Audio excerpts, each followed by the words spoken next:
Hello guys! Isang magandang araw po sa ating lahat. For today's videos po, meron lang po tayong babalikan sa nakaraan. Kung nakikita nyo guys, iwan ko lang kung alam nyo kung ano to.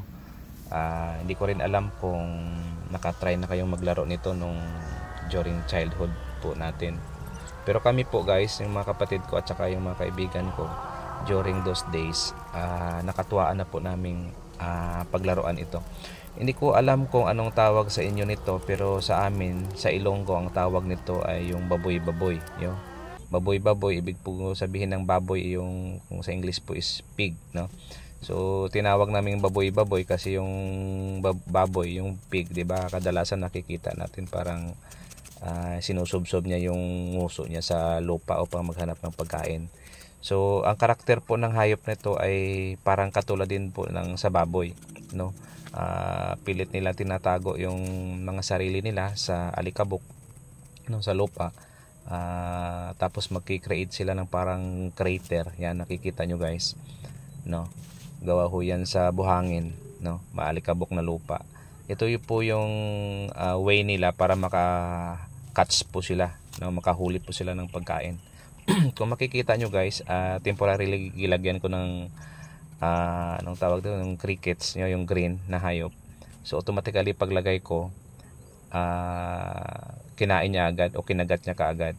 So guys, at least para sa mga bata at sa mga tao din na hindi nakapaglaro nito at hindi nakakita nito personally, so ginawa ko po ang bidyong to para at least naman po ay madiscover po ninyo kung ano naman po yung nakakapagpasaya po sa amin during those days sa bukid, no? Kadalasan makikita po ito sa bukid, yung sa mga bakura natin, especially sa ilalim ng bahay, yung medyo mauga na bahagi ng bahay, no? Yung maalikabok.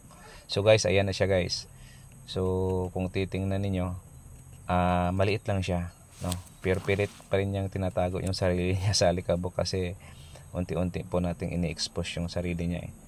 So ginawan ko po to ng video para at least naman po ay alam po ninyo kung ano po yung kanyang mukha, no? So inihipan ko na lang po guys, no? Inihipan ko para at least madali yung pagkuha natin sa kanya. So ito po yung kanyang mukha, no?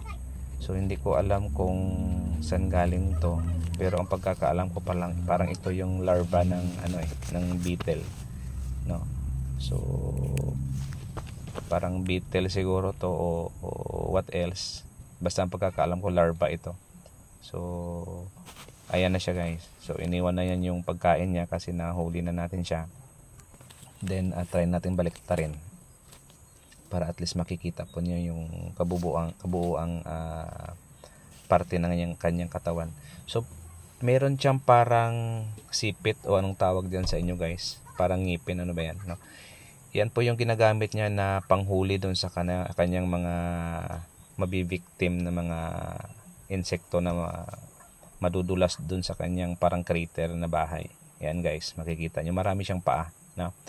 So during those days guys, yung mga maliliit kami, marami kaming kinukuha nito pagkatapos pinaglalaroan lang namin.